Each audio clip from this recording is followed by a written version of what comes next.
사랑하는 수영나라 친구 여러분 안녕하세요. 여러분들과 함께 금요일 말씀을 묵상할 노희태 목사입니다. 저희가 중학생, 고등학생의 삶을 살아가다 보면 누군가가 시켜서 하는 일이 있고 내가 하고 싶어서 하는 일도 있습니다. 물론 시켜서 하는 일도 잘 하려면 나의 의지가 필요하지만 내가 선택해서 하는 일은 정말 내가 결정하고 내 힘과 내 정성을 더 열심히 하게 되어져 있습니다. 그래서 세상에서는 자기주도 학습을 해야 된다라고 이야기를 하죠. 스스로 찾고 스스로 계획을 세우고 그 일을 수행해 가는 것입니다. 오늘 성경 본문에서 우리는 그리스도인으로 결정하고 선택하고 자기 주도적으로 나아가야 될 방향을 알려주고 있는데요. 오늘 함께 나눌 말씀의 제목은 거룩한 꼴찌 되기입니다. 오늘의 말씀은 마가복음 9장 30절에서 37절입니다. 그들은 그곳을 떠나 갈릴리를 지나가게 됐습니다. 그러나 예수께서는 자기 일행이 어디로 가는지 사람들이 모르기를 바라셨습니다. 이는 제자들을 가르치고 계셨기 때문입니다. 예수께서 그들에게 말씀하셨습니다. 인자는 배반을 당하고 사람들의 손에 넘겨져 죽임당할 것이다. 그러나 3일 만에 그는 다시 살아날 것이다. 그러나 제자들은 그 말씀이 무슨 뜻인지 깨닫지 못했고 두려워서 예수께 묻지도 못했습니다. 그들이 가버나움으로 갔습니다. 집안에 계실 때 예수께서 제자들에게 물으셨습니다. 오는 길에 너희끼리 왜 논쟁했느냐? 그러자 제자들은 말이 없었습니다.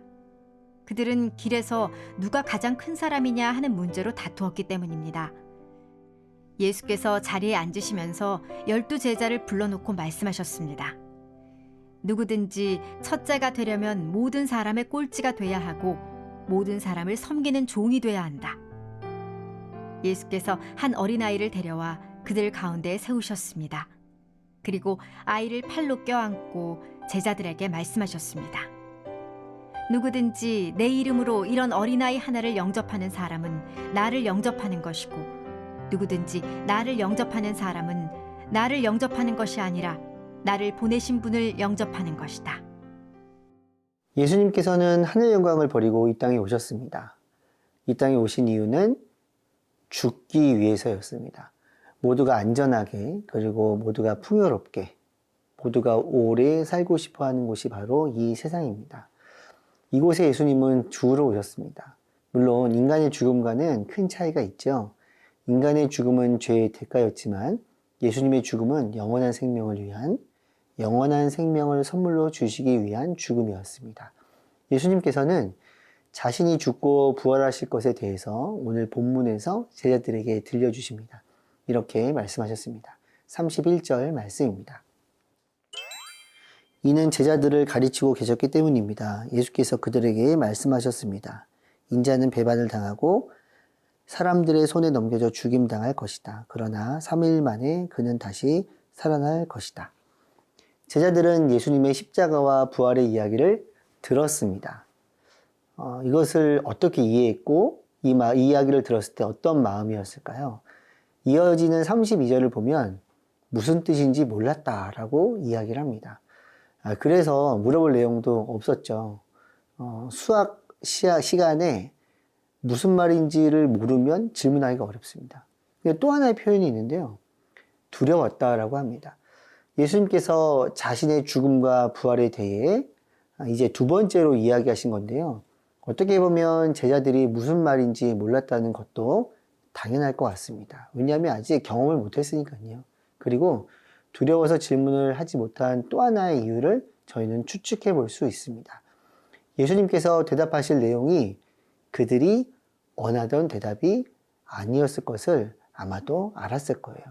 우리도 가끔 듣기 싫은 이야기는 외면할 때가 있고 도망칠 때가 있잖아요. 꼭 이런 것입니다.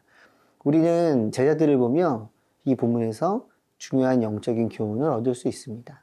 나의 입장에서 나의 필요에 의해서 예수님을 이해해서는 안 된다는 것입니다. 그리스도인으로서 예수님에 대한 바른 이해를 해야 합니다. 예수님은 우리에게 세상을 살아가는 데 필요한 물질, 시간, 능력을 주시는 분은 반드시 맞습니다. 하지만 그것이 예수님이 세상에 오셔서 십자가를 지신 제1 목적은 아니라는 것입니다. 우리를 구원하시기 위해, 세상을 구원하시기 위해 이 땅에 오신 것입니다. 이것이 제1 목적입니다. 마찬가지로 그리스도인은 우리의 구원자이신 예수님을 세상에 알리는 것을 인생의 제1 목적으로 삼고 살아야 합니다. 이것이 예수님에 대한 기독교 신앙에 대한 바른 이해입니다.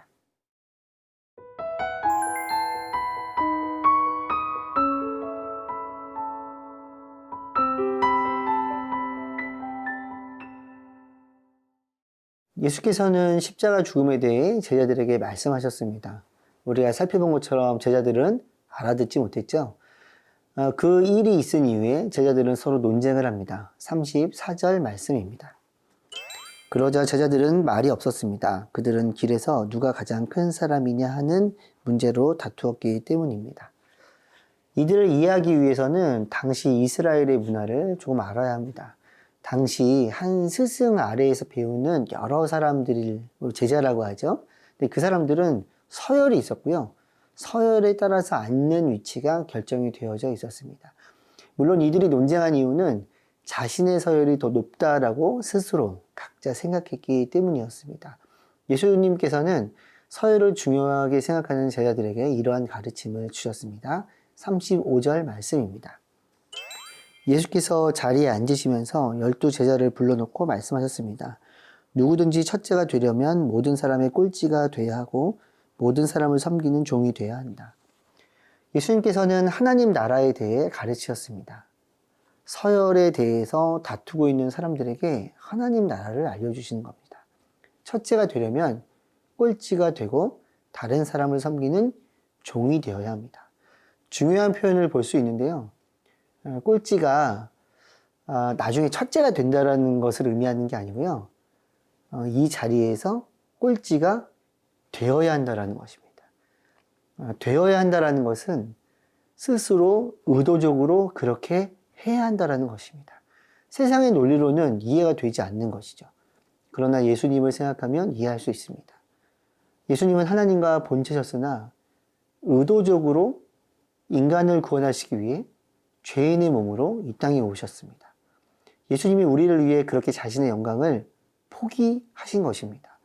예수님께서 승천하신 이후의 일이지만 예수님의 제자들은 예수의 말씀을 이해하게 됩니다. 그리고 세상과는 다른 가치관으로 살아가면서 예수님을 전하며 세상을 변화시켰죠.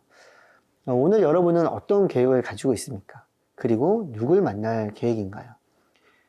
예수님이 사랑으로 겸손하게 사람들을 대하고 우리를 사랑하셨던 것처럼 예수님처럼 여러분들의 계획을 수행하고 사람들을 대하는 모두가 되기를 축복합니다. 저의 한계를 예수님의 십자가 앞으로 가지고 갑니다. 높아지려는 저의 마음도 예수님의 십자가 앞으로 가지고 갑니다. 나를 위해 낮아지신 예수님을 기억하며 겸손한 마음으로 맡겨진 일과 친구들을 대할 수 있도록 도와주세요. 예수님의 이름으로 기도합니다. 아멘.